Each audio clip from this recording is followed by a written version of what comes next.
بسم اللہ الرحمن الرحیم۔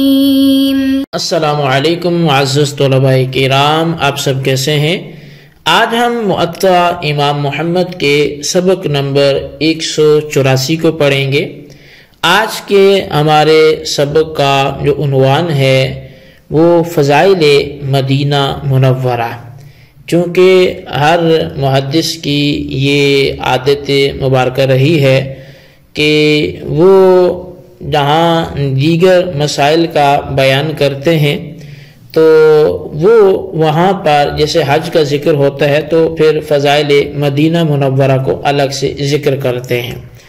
اب اس حوالے سے چونکہ کثیر احادیث، آثار اور صحاح ستہ میں اس کے فضائل وہ وارد ہوئے ہیں، لیکن یہاں پر چونکہ ان کا صراحتاً ذکر نہیں ہے اور حج کا بیان چل رہا ہے اور ہمارا یہ اس باب کا آخری سبق ہے، تو اس لیے اس حوالے سے کچھ فضائل مدینہ منورہ کے حوالے سے اور پھر اس پر ہونے والا کوئی ایک آدھ اعتراض اور پھر اس کے جواب کی طرف ہم بڑھ کر اس چیز کو مکمل کرتے ہیں۔ اور پھر ایک عمومی عوام میں سوال کیا جاتا ہے کہ مکہ افضل ہے یا مدینہ زیادہ افضل ہے، تو فضیلت کس اعتبار سے کسے ہے؟ امام قسطلانی نے اس کی ایک بہت پیاری تفصیل کی ہے، وہ آپ کی گوش گزار کر کے تو آج کا سبق ہمارا اختتام کو پہنچ جائے گا۔ تو سب سے پہلی بات تو ہم اس طرح چلتے ہیں کہ مدینہ منورہ کی جو فضیلت ہے وہ کتب احادیث میں وہ کیا آئی ہے؟ تو یہ صحیح مسلم کے حوالے سے حضرت ابو ہریرہ رضی اللہ تعالیٰ عنہ روایت کرتے ہیں کہ نبی اکرم صلی اللہ علیہ وسلم نے مدینہ منورہ کی دو پتھریلی جگہوں کے درمیانی علاقے کو حرم قرار دیا۔ اگر ان دونوں پتھریلی جگہوں کے درمیان ہرنیاں دیکھو تو ان کو پریشان نہیں کروں گا۔ نبی علیہ السلام نے مدینہ منورہ کی ارد گرد چاروں اطراف میں 12 میل تک حرم کی حدود مقرر فرمائی، یہ حضرت ابو ہریرہ رضی اللہ تعالیٰ عنہ بیان کرتے ہیں۔ اچھا، اسی طرح صحیح مسلم کی ہی دوسری یہ حدیث پاک ہے اور اس کے راوی بھی حضرت سیدنا ابو ہریرہ رضی اللہ تعالیٰ عنہ ہیں۔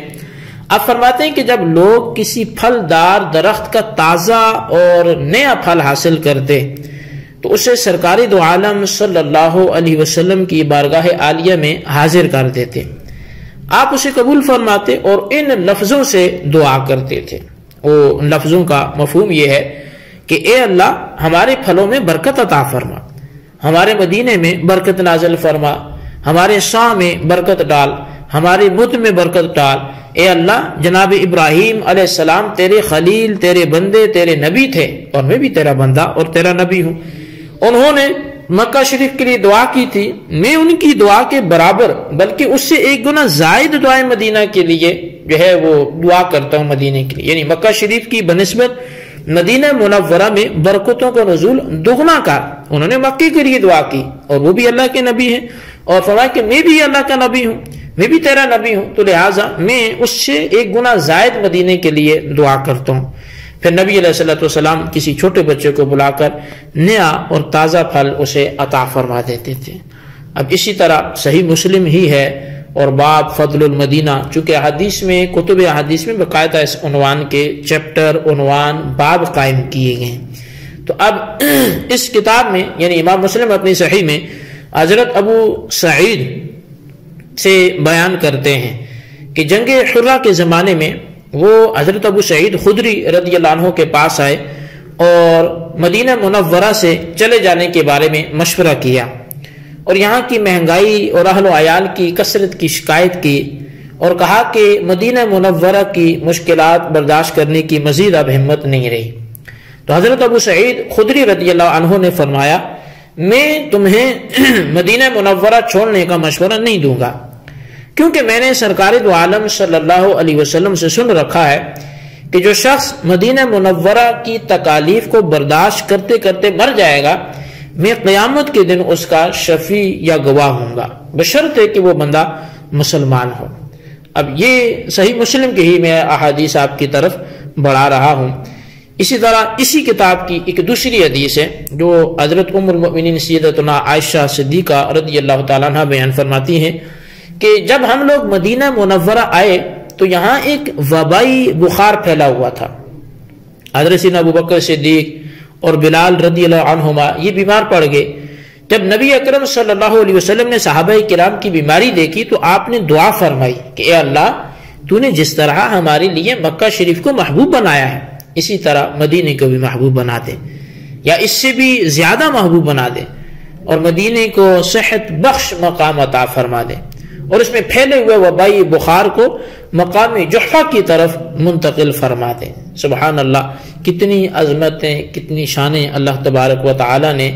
مدینہ منورہ کو عطا فرمائی ہیں اور خاکی مدینہ کو بھی شفا بنا دیا گیا. اور اس حوالے سے باقاعدہ احادیث میں یہ وارد ہے کہ نبی علیہ الصلوۃ والسلام جو ہیں وہ جب غزوہ تبوک سے واپس آ رہے تھے تو آپ سے ان مومنین نے ملاقات کی جو پیچھے رہ گئے تھے اور انہوں نے راستے میں اڑنے والے جو گرد و غبار ہے، ڈسٹ ہے، تو خشک مٹی ہے، تو اس کی وجہ سے اپنے اپنے چہرے کپڑوں میں ڈھانپ رکھے تھے. بعض صحابہ کرام نبی علیہ الصلوۃ والسلام کے ساتھ بھی ایسے تھے جنہوں نے اپنے چہروں کو ڈھانپا ہوا تھا، لیکن نبی اکرم صلی اللہ علیہ وسلم نے پورا راستہ اپنا چہرہ نہ ڈھانپا بلکہ کھلا ہوا رکھا تھا. یعنی چہرے پر کوئی اس ڈسٹ سے بچانے کے لیے کوئی آپ نے حفاظت کا اہتمام نہ کیا، بلکہ ارشاد فرمایا اس خدا کی قسم جس کے قبضہ قدرت میں میری جان ہے،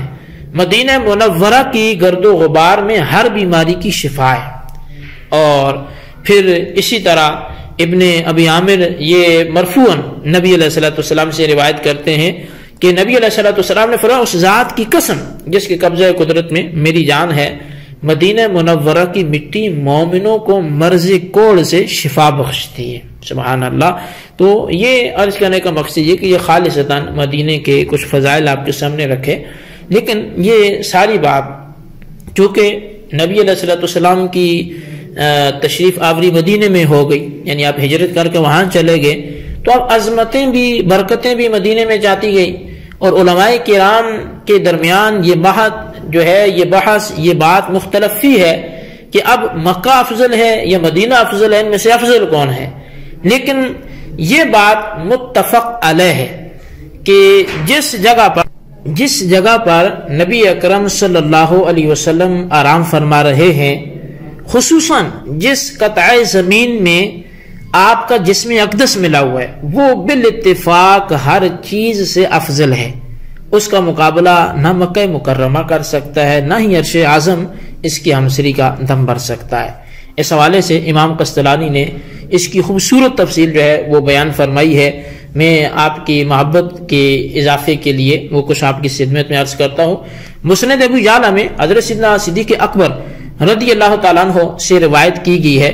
بیان فرماتے ہیں کہ نبی اکرم صلی اللہ علیہ وسلم نے ارشاد فرمایا کہ ہر پیغمبر کا آخری وقت اس جگہ آتا ہے جو جگہ اس کے نزدیک تمام مقامات سے زیادہ محبوبہ پسندیدہ ہوتی ہے،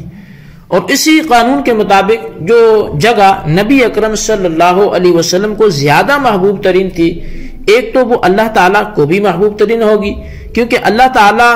کے پیارے حبیب علیہ الصلوۃ والسلام کی محبت اللہ تعالیٰ کی محبت کے تابع، اور دوسرا آپ اپنی آخری آرامگاہ کے طور پر اس سے ہی پسند فرمائیں گے. لہٰذا جو جگہ اللہ اور اس کے رسول صلی اللہ علیہ وسلم کو محبوب تر ہوئی وہی تمام مقامات سے افضل بھی ہوئی. اس سے معلوم ہوا کہ مدینہ شریف بشمول مکہ شریف تمام شہروں سے یہ افضل ہے. مدینہ منورہ کیوں کر افضل نہ ہو، حالانکہ نبی اکرم صلی اللہ علیہ وسلم نے اس کی لیے دعا کی تھی کہ اے اللہ تیرے خلیل ابراہیم علیہ السلام نے مکہ شریف کے لیے دعا کی تھی اور میں مدینے کے لیے دعا کرتا ہوں، اور جن چیزوں کے لیے حضرت ابراہیم علیہ السلام نے دعا کی تھی میں بھی اتنی بلکہ اس سے زیادہ کی دعا کرتا ہوں. اور یہ بات تو بالکل بغیر کسی شک و شبہ سے ثابت ہے کہ نبی علیہ السلام کی دعا بہرحال وہ حضرت ابراہیم علیہ السلام کی دعا سے افضل ہے، کیونکہ دعا کا مقام و مرتبہ دعا کرنے والے کے اعتبار سے کیا جاتا ہے. حدیث صحیح میں ہے کہ نبی اکرم علیہ الصلوۃ والسلام نے یوں دعا فرمائی کہ اے اللہ ہمارے لیے مدینہ منورہ کو مکہ شریف کے برابر محبوب بنا دے، بلکہ ہمارے دلوں میں مدینے کی محبت مکے سے بھی زیادہ ڈال دے۔ آپ کی یہ دعا قبول ہوئی، کیونکہ امام حاکم نے ایک روایت بیان کی ہے کہ جب نبی علیہ الصلوۃ والسلام کہیں سے واپس تشریف لاتے اور مدینہ منورہ دکھائی دیتا تو اس کی محبت کی خاطر اپنی سواری کو تیز کر دیتے تھے۔ اور امام حاکم نے یہ بھی روایت بیان کی کہ جب نبی اکرم صلی اللہ علیہ وسلم مکہ شریف سے ہجرت فرمانے لگے تو اللہ تعالیٰ کے حضور دعا کی، اے اللہ تو نے مجھے اس شہر سے ہجرت کرنے کا حکم دیا ہے جو مجھے سب سے زیادہ محبوب تھا، اب مجھے اس شہر میں تو بسانا جو تجھے سب سے زیادہ محبوب ہے، یعنی پہلے تو جو مجھے محبوب تھا میں وہاں تھا، اب مجھے اس شہر میں بسانا جو تجھے سب سے زیادہ محبوب ہو۔ آپ کی اب اس دعا سے بھی معلوم ہوتا ہے کہ مدینہ منورہ وہ شہر ہے جو اللہ تعالیٰ کو تمام شہروں سے بڑھ کر محبوب ہے۔ تو بہرحال یہاں پر چونکہ اس کلام کی اگر تفصیل کرتے جائیں، توضیح کرتے جائیں تو یہ بہت ایک لمبا چوڑا سوال بن جائے گا، لیکن حقیقت یہ ہے کہ طیبہ نہ صحیح افضل، مکہ ہی بڑا زاہد، ہم عشق کے بندے ہیں کیوں بات بڑھائی ہے۔ تو بہرحال اللہ تبارک و تعالی نے مکے میں بھی برکتیں رکھی، مدینے میں بھی برکتیں رکھی، لیکن حقیقت کو ہم نے سمجھنا ہے۔ اگر مکے کو عظمت ملی تو وہ بھی اس وجہ سے کہ اللہ کے محبوب وہاں رہے، اور مدینے کو اگر کوئی عظمت ملی تو وہ بھی اس وجہ سے کہ اللہ کے محبوب وہاں ہیں، اور علماء نے یہاں جو تطبیق کی راہ اختیار کی ہے وہ بڑی پیاری آپ نے اختیار کی، اور یہ ایک تطبیق دی ان دو قولوں میں کہ مکہ افضل ہے یا مدینہ افضل ہے۔ تو وہ کہنے لگے کہ اصل میں جب تک نبی علیہ الصلوۃ والسلام مکے میں تھے تو مکہ تمام شہروں سے افضل تھا، یہاں تک کہ مدینے سے بھی افضل تھا، لیکن جب پیارے آقا علیہ الصلوۃ والسلام مکے سے ہجرت کر کے مدینے چلے گئے تو اب وہ تمام شہروں سے افضل ہو گیا۔ تو وجہ یہ ہے کہ جدھر کو وہ گئے ادھر کو فضیلت گئی۔ اللہ تبارک و تعالی ہمیں مکے کا ادب، مدینے کا ادب اور ان دونوں